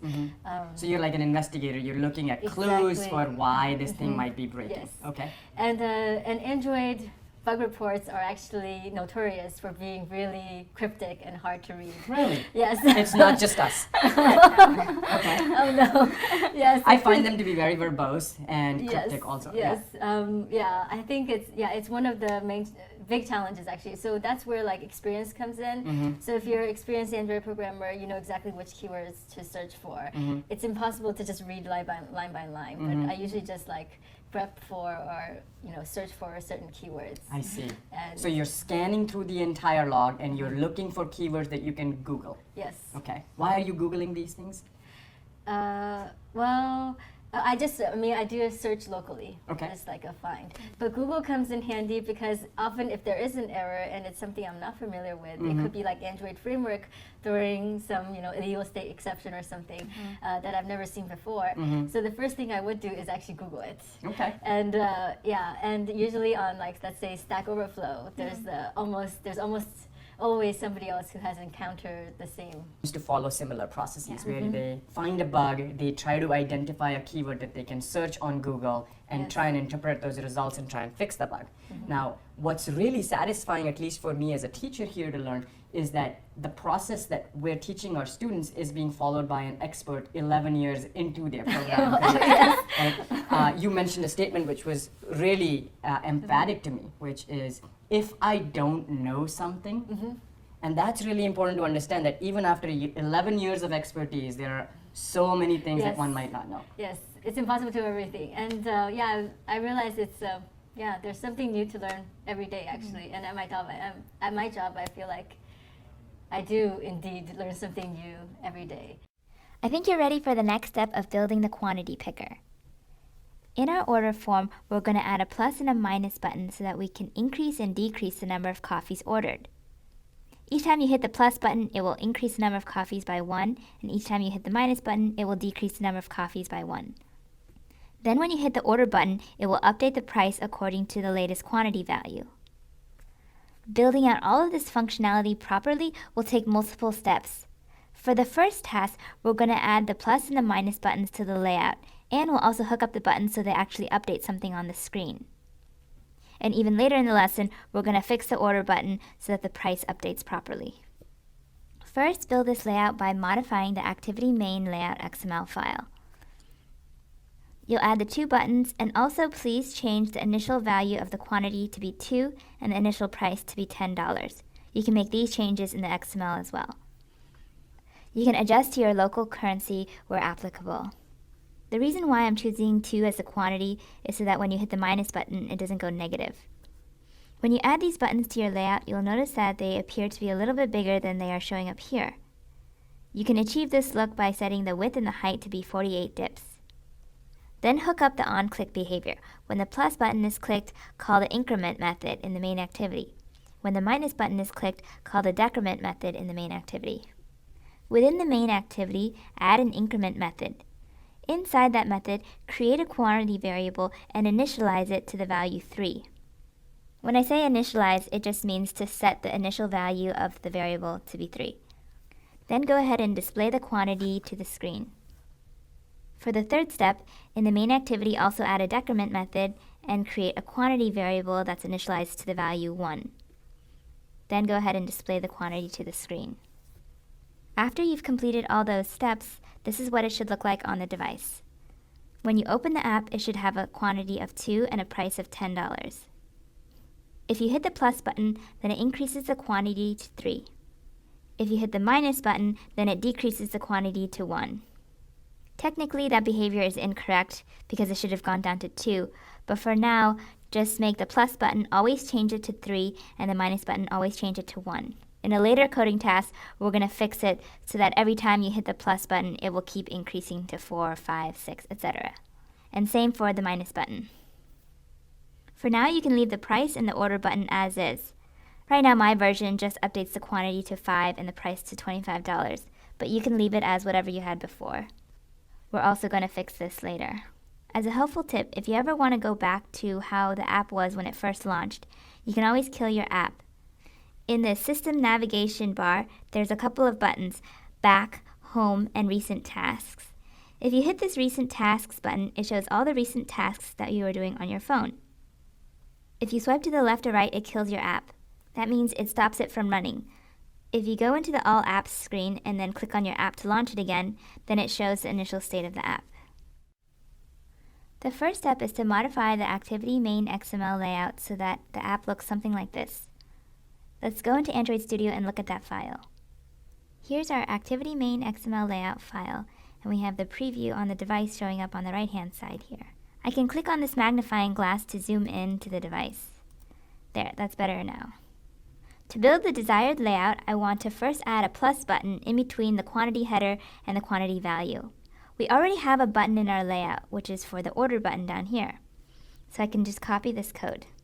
And then I'm going to paste it in between the quantity header and the quantity value. Now I see the button appearing in the right place, but I need to change the text so that it says plus instead of order. Cool. And I'm also going to remove the margin top because we already have 16 dips of margin from the bottom of this text view. So go ahead and delete this. The button is pretty big, and in the quiz we asked you to change the size of it to be 48 dips tall and 48 dips wide. So I'm going to edit the button XML here.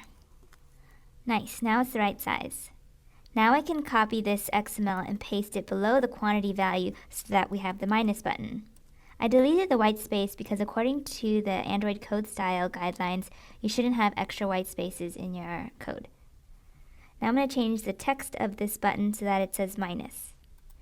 It already has 48 dips width and height. Now the plus and minus buttons are in place.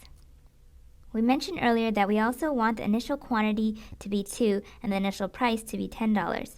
So let's make that change now. This is what our layout looks like so far. Let's go back to the quiz image to check on our progress. We've successfully changed the layout, but we also need to modify the plus button so that when it's clicked, it calls the increment method, and when the minus button is clicked, we need to call the decrement method. Back in Android Studio, I'm going to modify the plus button so that the value of the Android onClick attribute is increment. That way, when the plus button is clicked on, it will call a method called increment in the main activity. Similarly, for the minus button, I'm going to modify the onClick attribute so that the value is decrement.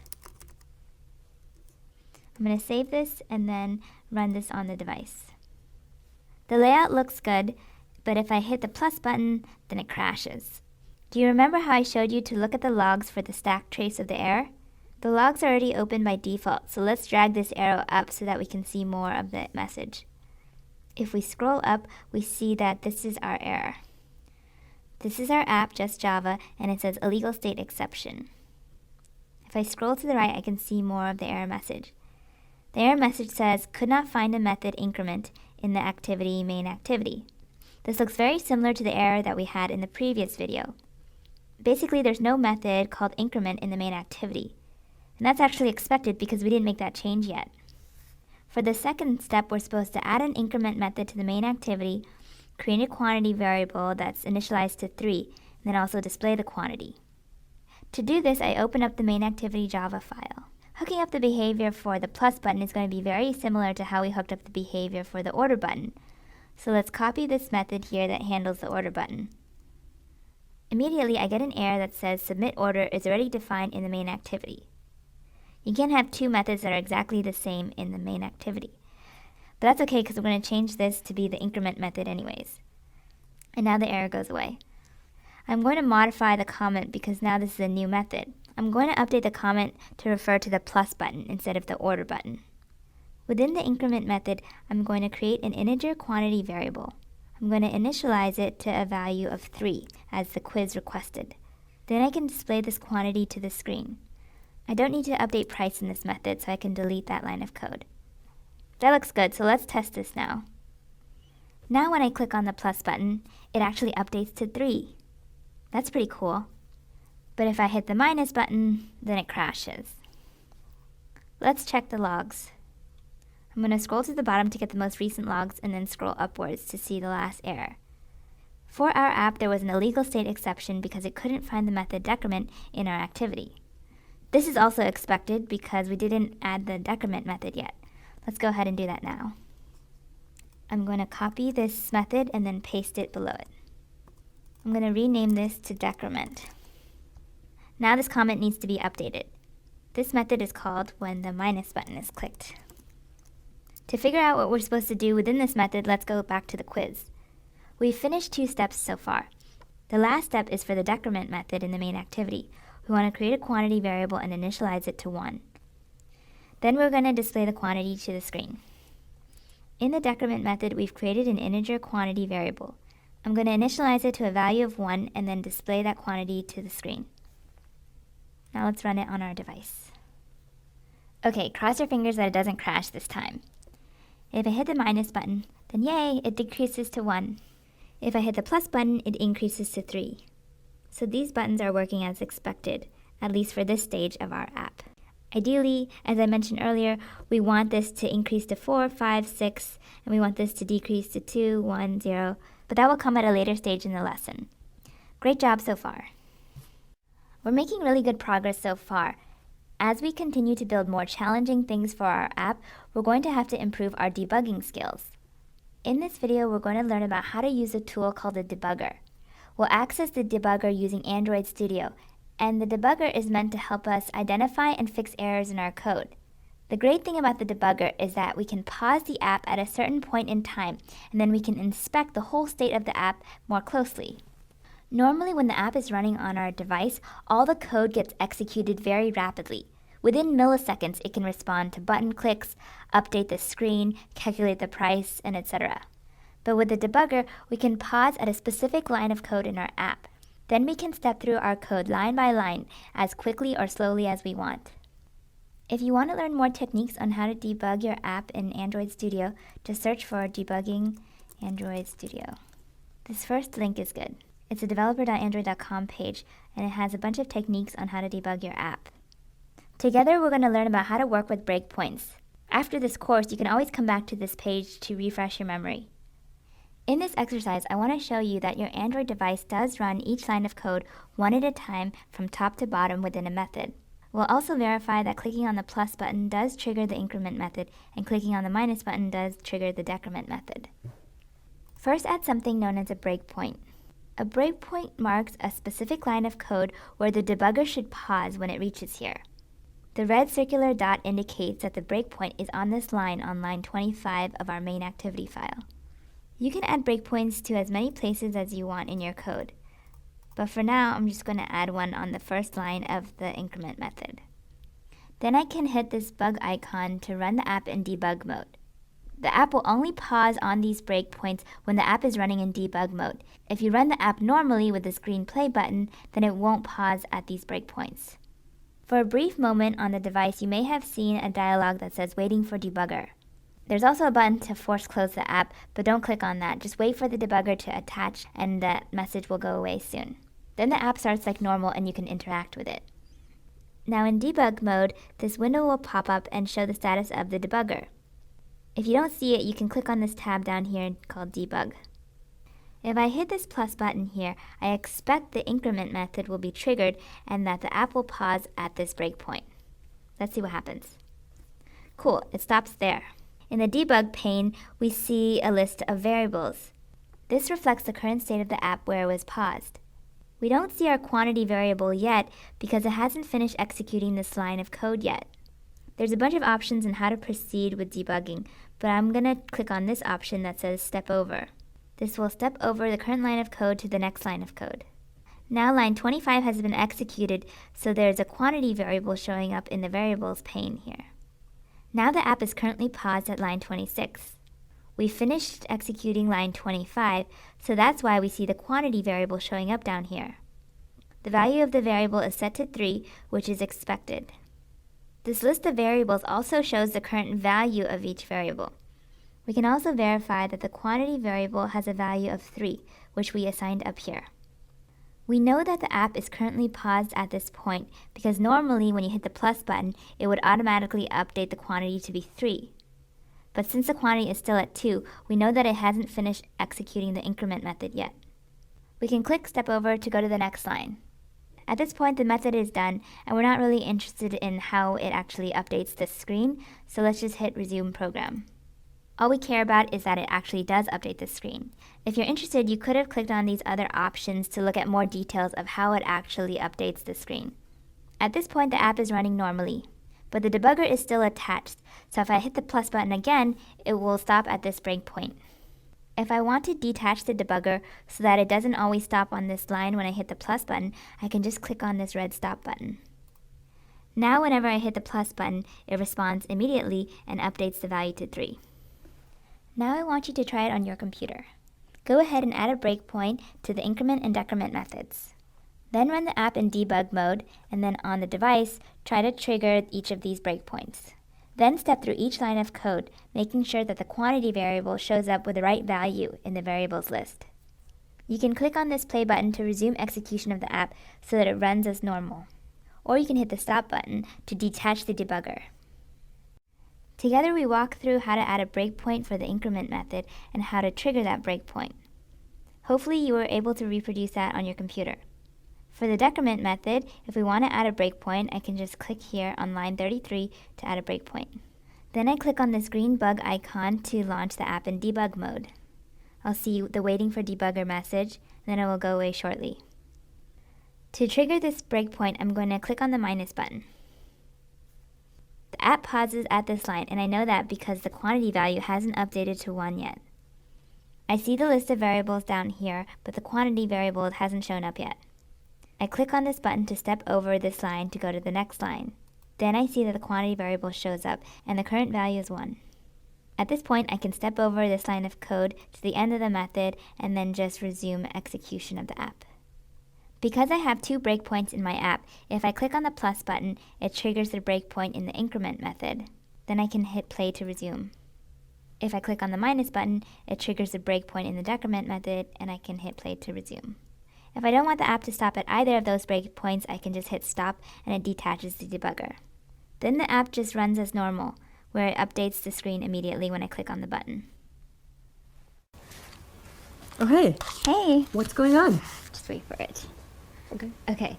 So you know how we have a variable called number of coffees ordered in our app? This box, yeah. Yeah, and we had the value 2 in it. Correct. So if I hit the plus button in the app now, then what is the number of cups of coffee we Well, have? that would be increment by 1, so the new value should be 3. Yeah.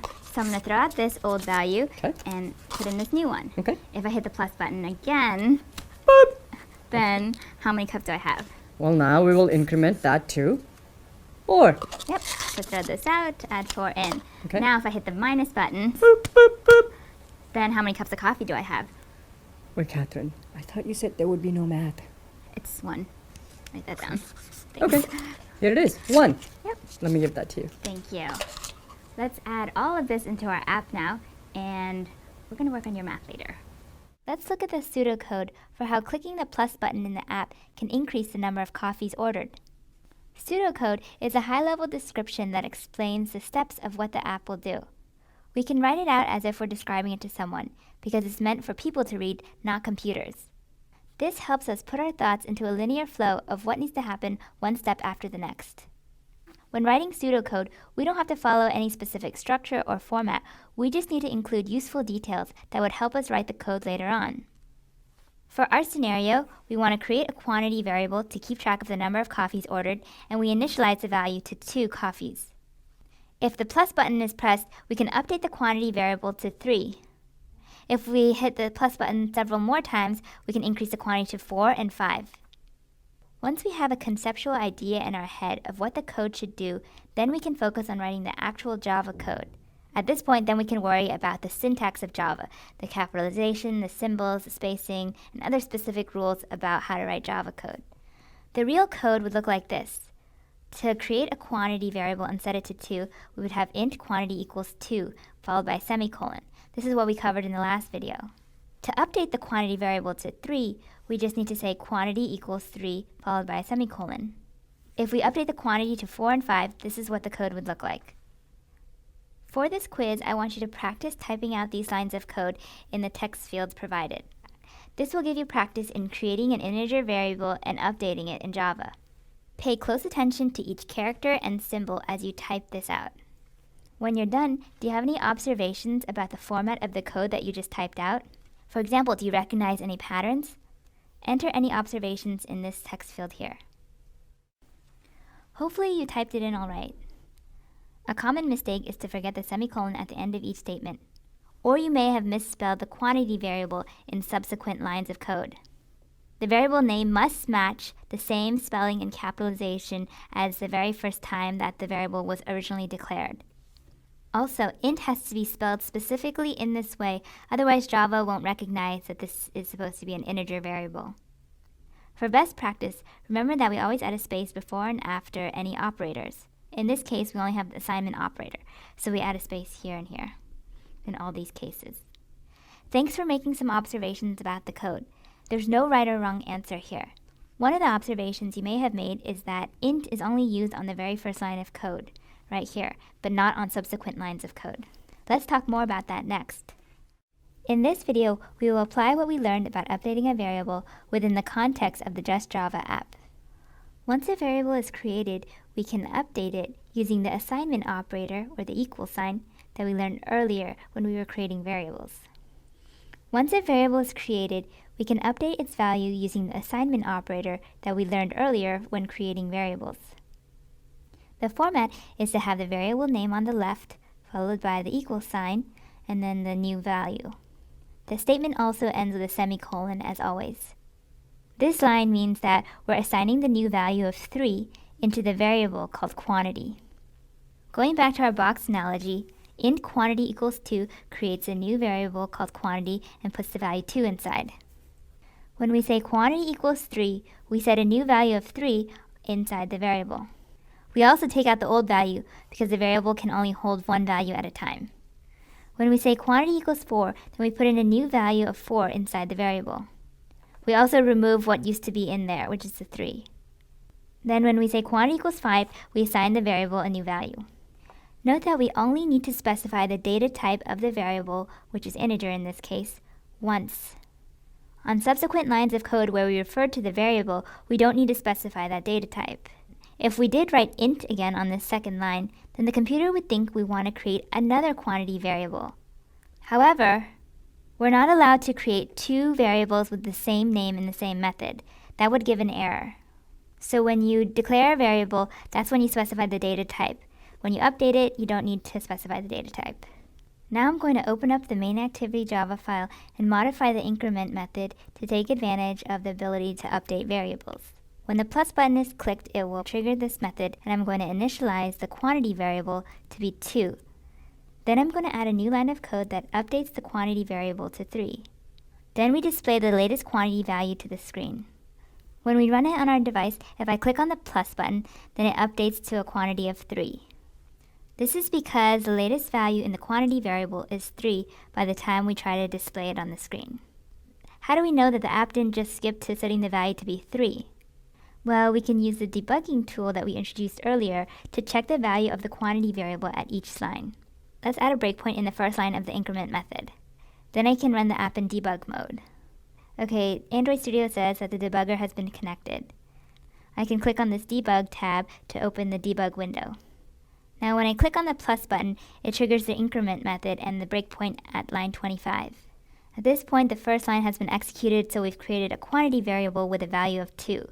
If we skip to the next line, then quantity equals 3 would have already been executed, and then we do see that the quantity variable has been updated to 3. At this point, it should display on the screen, and we can just hit resume to resume the app. And then you see that the screen has updated to the value of 3. I'd like to show you more examples of updating the quantity variable.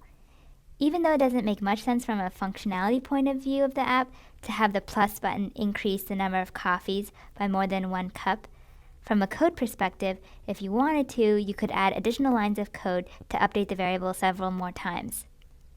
Then run the app in debug mode again. If I click on the plus button, then the breakpoint will be triggered. If I step to the next line, then this first line has finished executing and we've created a quantity variable with initial value 2. If I go to the next line, then quantity updates to a value of 3. At the next step, quantity variable is updated to a value of 4 and then 5. If I hit resume execution, then this screen will finally update to show the latest quantity value, which is 5. Now on your computer, make these changes to the increment method in the main activity file. Then use the debugger to step through and verify that the quantity variable is being updated as expected. Then repeat the above steps, but for the decrement method. Within that method, initialize the quantity variable to 2, and then update it so it goes down to 1 cup of coffee. When you run it on your device, the app should open and start with a quantity of 2. If you hit the minus button, then it changes down to a quantity of 1. If you hit the plus button, it changes to a quantity of 3. The quantity picker isn't working exactly like we want yet, but we're just learning concepts one at a time and slowly building up to the right functionality. For now, you can leave whatever behavior you currently have hooked up for the order button because that will eventually change. When you're done, check these boxes to continue. We showed you how to do the first 2 steps. If you still need help with those, then that's no problem at all. You can just watch the previous video again. Now I'll show you how to update variables within the decrement method. We asked you to initialize the quantity variable to 1 and update it down to 1 cup of coffee. I'm going to make the code change in the main activity Java file in the decrement method. We're creating a quantity variable and initializing it to 2. Then I'm going to add another line of code that updates the quantity variable to be 1. And lastly, I displayed this new value to the screen. Let's run the app to check that it works. If I hit the minus button, then it decreases down to 1. I can add a breakpoint here and run the debugger to show that the quantity variable is being updated. I'm going to click on this debug tab to open the debug pane. I click on the minus button to trigger the breakpoint here, and then step through each line of code. At this point, the first line has executed, so the quantity variable has a value of 2, and then it changes to a value of 1. And then I can just resume the app, and the app should update to have a quantity of 1. And there it goes. Alright, I think we've nailed the concept of how to update an integer variable to a new number and verify its value in the debugger. This is still limited though. There are actually other ways to update a variable aside from just setting a fixed literal value. Okay, Catherine. So when we hit the plus button in our app, the number of cups of coffee goes up. Yeah, it goes from 2 cups to 3 cups. And what happens when we press the plus button again? Well, it actually just stays at 3. Yeah. So no matter how many times we press the plus button in our app, the number of cups of coffee stays at 3. Yeah. Why is that happening? Well, I think it's because in our code we only update it to 3 and we never go beyond that. Right, that number is hard-coded right there. Yeah. You know what this reminds me of? What is it? Well, my computer science professor in college used to say, Yeah. when you submit your final project, Yeah. please no magic numbers. Wait, what's the magic number? Well, 3 is kind of a magic number. It's a Okay. magic number because we are doing the addition in our head, but then to the computer, we're telling it the right answer. Okay. Yeah, it would be better if the computer actually calculated itself. Wait, when you talk about calculation and math, I need to start writing things down. Okay, let's write some pseudocode. Let's write the pseudocode for this. Assume that we've already created a quantity variable and set it to 2. When the plus button in the app is pressed, we're going to take the current quantity value, which is 2, add 1 to it to make it 3, and then store that as the new value inside the quantity variable. If we hit the plus button again, then we're going to take the current quantity value, which is now 3, add 1 to it, which makes it 4, and then store that as the new value inside the variable. And here's the actual Java code for it. We initialize the variable first. If the plus button is pressed again, then we're going to take the existing quantity value, add 1 to it, and then store this as the new value for the quantity variable. When you read these lines of code, you can imagine the boxes in your head. Even though we're used to reading things from left to right, I always start with what's on the right-hand side of the equal sign first. In this case, we have the current value of quantity, which is 2, and then we add 1 to it, and that makes 3. Then we store the 3 inside the quantity variable, like this. The right-hand side is an expression, which we learned about earlier, and an expression can be made up of variables, operators, and literal values, and more. If we click on the plus button again, then we can say quantity equals quantity plus 1. At this point, the current value of quantity is 3, then we add 1 to it, and that makes 4. Then we store 4 as a new value inside the quantity variable, like this. Essentially, we've reduced it down to a common pattern that the computer can repeat each time the plus button is pressed. Instead of having to write a new line of code that says the explicit value of the number of cups of coffee, we can just do quantity equals quantity plus 1 and continue to build off of the existing value of quantity. This is a lot more flexible. Say you wanted to change the initial quantity to 3, then the rest of the lines of code wouldn't have to change at all because we would always use the latest value of quantity, whatever it is. In our old approach, if we wanted to update the quantity value to 3, then after you hit the plus button, you would have to write a new line of code that says quantity equals 4 and update this to be quantity equals 5.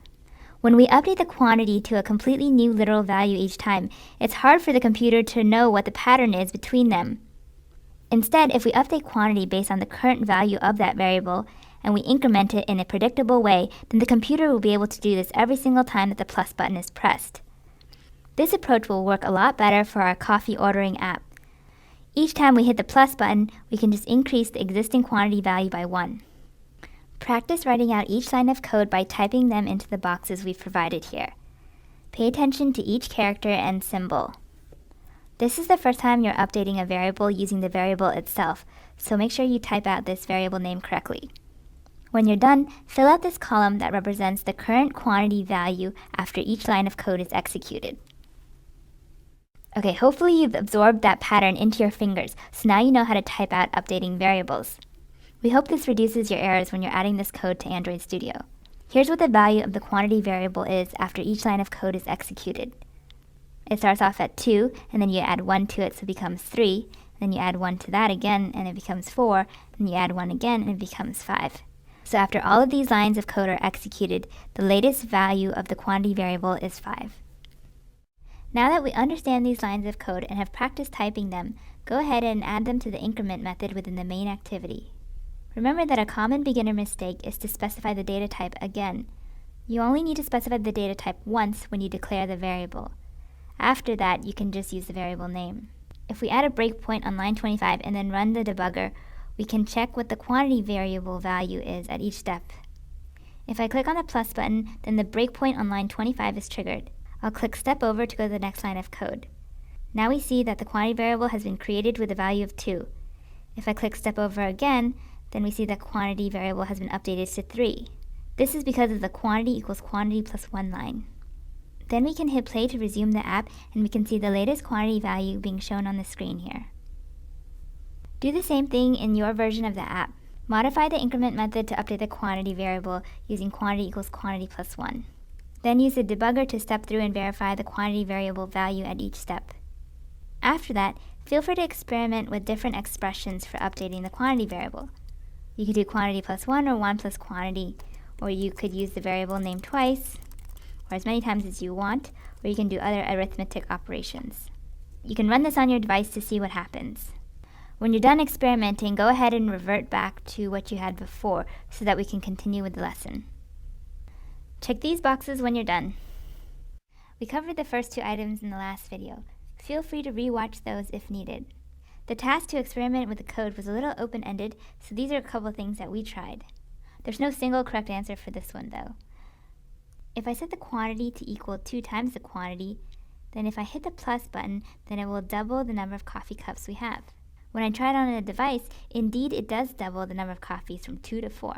I can also use the variable name twice or as many times as I want in the expression that will be evaluated to store as a value for quantity. Let's run this to see what happens. This is essentially 3 times quantity. So if the original quantity is 2, then when we hit the plus button, it should bump up to 6 cups of coffee. Even though it doesn't make sense to update quantity so many times within the method, I just added more lines of code so that you could see what would happen. First, I run the app in debug mode. Then I click on the debug tab, and I can trigger the breakpoint by clicking on the plus button. First, I see that the quantity variable has been initialized to 2. And then we take that quantity variable and double it, and then add another 2. That makes 6 cups of coffee, which is the value down here for the variable. If I click step over again, we're going to take the current quantity value and add 2. Since the value was 6 before, 6 plus 2 equals 8. Then I'm going to take the existing quantity, which is 8, multiply it by 3 to get 24, and display that on screen. If I click resume, then the screen updates to 24. Now let's revert back to what we had before so it matches the rest of our code. Once you've become comfortable with how the increment method is working and how to update a variable based on the current value of that variable, then do the same for the decrement method. In the decrement method, initialize the quantity variable to 2 cups of coffee, then decrease it by 1 cup. I bet you never thought you'd be doing so much coffee cup math, but it's helping us learn Java, so it's worth it. Also use the debugger to step through and verify that the quantity variable is being updated as expected. Once you become more comfortable with variables, you can eventually skip this step of using the debugger, because you'll be able to keep track of all the values of the variables in your head. But since you're starting out, if you like seeing the concrete value in front of you at each step in the code, then go ahead and continue to use the debugger. Check these boxes when you're done. In the main activity Java file, we modify the main activity decrement method. First, we create an integer quantity variable and initialize the value to 2. Then we update the quantity variable to have a value equal to the current value of quantity minus 1. In this case, the current value of quantity will be 2, so 2 minus 1 equals 1. So when we display quantity, it should have a value of 1. When I click on the minus button, then it updates to 1 on the screen. I can add a breakpoint and run the app in debug mode. If I click on the minus button, the breakpoint is triggered. I can click step over, and then I immediately see the quantity variable is down here with a value of 2. If I click step over again, then quantity has been decreased by 1, and now quantity equals 1. If I click resume, then the screen updates to 1. Awesome! Now we have all the small pieces in place. In the next video, we're going to finish hooking up the quantity picker so that it works when you tap it more than once. Okay, Catherine. We hit the plus sign, boop, and the number of cups of coffee goes up from 2 to 3. Okay. But we keep hitting the plus sign, boop, again, boop, and again, boop, and the number of cups of coffee just stays at 2. It's not going up. Okay, well, I think it's because we're missing one concept, and that is variable scope. Variable scope? Yeah. Care to explain? Variable scope means that when a variable is declared in a method, it can be only used in the scope of that method. Pay attention. Catherine. Yeah. We're talking in gibberish. Someone needs to give students in this class a medal for getting this far ahead. Okay. Let's slow down and explain clearly. Okay, I can explain. So we hit the plus button, and the increment method inside our code gets called. Yes. And then what happens? Well, we create the quantity variable. Right? It is initialized to the value 2. Right? And we update it to 3 cups of coffee. And then when the increment method ends, then what happens? Well, then the variable gets destroyed. Okay. So when I hit the plus button again, boop, the increment method gets called in our code. And then we create a quantity variable. Okay. Oh, wow. Another one magically appeared. Yeah, a brand new one, and it's Okay. initialized to 2. Okay. And then we update it to 3. And then the increment method ends again. And then what happens? The variable gets destroyed. What we really need is a global variable. Oh, yeah. A variable that can be accessed by any and all pieces of code inside our app. Exactly, like any method, the increment method or the decrement method. So we create a global variable like this, It's still the quantity variable, but now it's global. So after a method finishes executing, it doesn't get destroyed. Okay, let's use this in our code next. The problem in our app is that if I hit the plus button a bunch of times, the number of cups of coffee never increases beyond 3. The reason is because the plus button triggers the increment method. In this method, we always create a new quantity variable and initialize it to 2. So when we update the quantity, it's always set to 3. This method has no memory of the fact that I already called it before by clicking on the plus button and that I'm already displaying 3 cups of coffee. It has no idea that I want 4 cups now. In the old code, we declared a local variable for quantity in the increment method and a local variable for quantity in the decrement method. The reason why we can declare a variable with the same name twice is because they are in different variable scopes. This is the scope of the quantity variable declared in the increment method. Within these bounds, we can refer to the quantity and update the quantity. But outside of these bounds, other methods would not know about this quantity variable. You would get an unresolved symbol error because other methods wouldn't know about this variable. Similarly, this is the variable scope for the local quantity variable declared in the decrement method. Within this method, you can display the variable and update the variable, but beyond the bounds of this scope, you can't reference it. In the updated code with a global variable, this is what it would look like. Instead of declaring the quantity variable in the increment method, we've pulled it out to be declared at the top of the main activity. It's declared within the opening and closing braces of the main activity. So anything inside the main activity will know about the quantity variable. This is the variable scope for this global quantity variable. All the methods and other variables in the main activity can now refer to the quantity and also update it. So the increment method updates the quantity variable and also displays it. And the decrement method also updates the quantity and displays it. And the quantity always refers back to the global variable here. The advantage of pulling it out into a single global variable is now we have a single source of truth for how many cups of coffee the user wants. Even if we've increased the number of coffees a bunch of times, then if we decrease the number of coffees, then it'll just use the last known value of the quantity. Before, it was weird that we had 2 quantity variables because those 2 variables could get out of sync, and the user ends up only seeing one value. So it makes sense to have one single source of truth, a global variable to keep track of the number of coffees ordered. You might wonder why we don't just make everything be a global variable and have it solve all our problems. You really don't want to make a variable global unless there is a real need that other things in the main activity need to reference that variable for. If you only need to use a method within the context of a single method, you should just keep it a local variable. It's sort of like having a secret. You only tell people on a need-to-know basis. Similarly, you only want to reveal variables that other people absolutely must know about in order for the app to work. In the main activity, in the increment method, I'm going to copy this line of code that declares the quantity variable. I just hit Command X or it's Control X to cut. And then at the top of the main activity class, I'm going to paste it. This will be pasted right after the opening brace of the main activity. Notice that it is outside the braces of other methods. Otherwise, if it was inside the braces of a method, it would be considered a local variable. Quantity is now a global variable within the main activity class. We'll learn more about classes in the next lesson, but main activity is a class that contains methods and variables. Now any method in the main activity can refer to this quantity variable. So this increment method just updates the quantity and displays it. Notice that a global variable has a purple font color for the variable name. If it's a local variable, the font color is black for the variable name.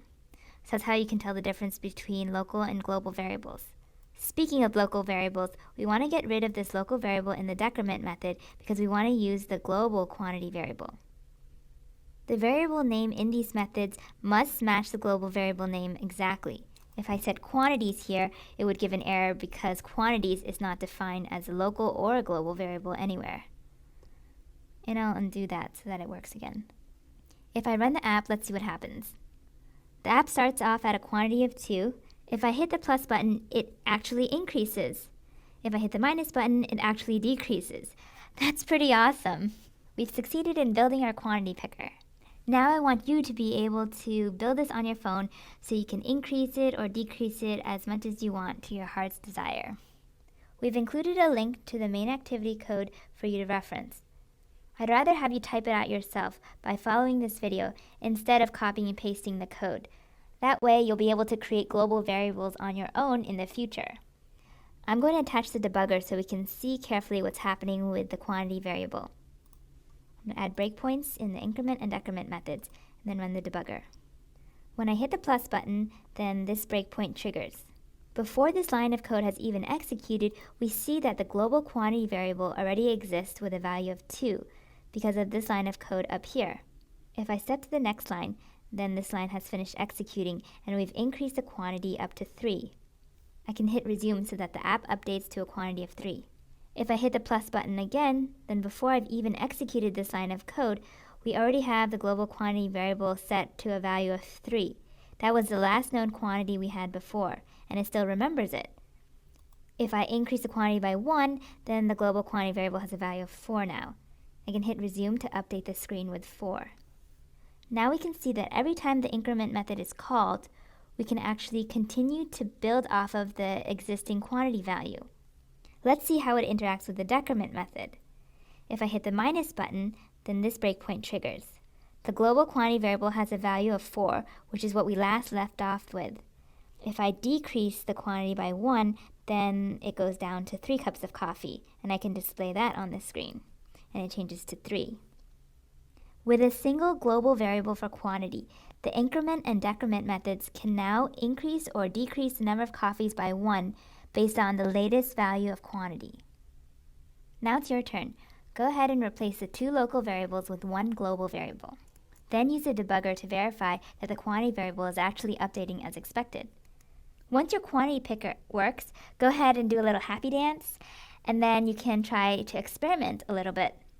What happens if you have a different initial quantity value, like 0? Or try doubling the quantity each time the plus button is pressed, or halving the quantity each time the minus button is pressed. Feel free to experiment with whatever you're curious about. If you ever wondered, what would happen if I do this or that? Those are sometimes some of the best learning moments because they're unexpected.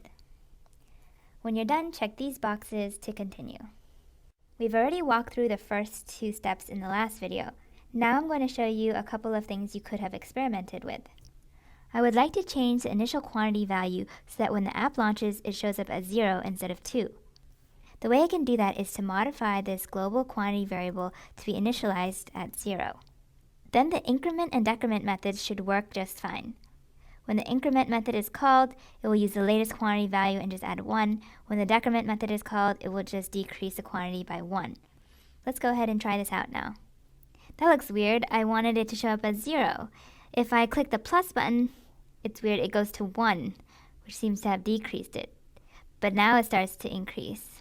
So it seems like these buttons are working, but for some reason the initial value was wrong. Oh, we forgot to change the activity main layout file. In this layout, we have a text view that says the initial quantity value is 2. That should fix our problem with the 2 showing up when the app launches. Cool, now it shows up as initial quantity of 0. Then if I hit increase, it updates properly. If I hit decrease, it also updates properly. You can see that it's a little tricky that we have the initial quantity value in 2 places. Having 2 places in the code that represent the same thing can be a source of bugs in the future, like we just saw now. An advanced way to solve this problem is to have the main activity actually display the quantity of 0 immediately when the app launches, instead of relying on the layout to have an initial value. That way, the single source of truth would be this global variable. But don't worry about that now. That's more of an advanced thing that you can do after lesson 3. The other way we can experiment with the code is to have the plus button double the number of coffees ordered each time, and have the minus button halve the number of coffees each time. Let's start with an initial quantity of 2, so that if we hit the minus button first, we can at least cut this in half once. When the increment method is called, we want to double the number of coffees ordered. We should take the current quantity and then multiply it by 2. That gets updated to be the new quantity value, and then we display that to the screen. On the other hand, we have the decrement method. For the decrement method, we want to cut the number of coffees ordered in half. So we can take the current quantity and then divide it by 2. That will be the new quantity value, and we display that to the screen. Let's try it out.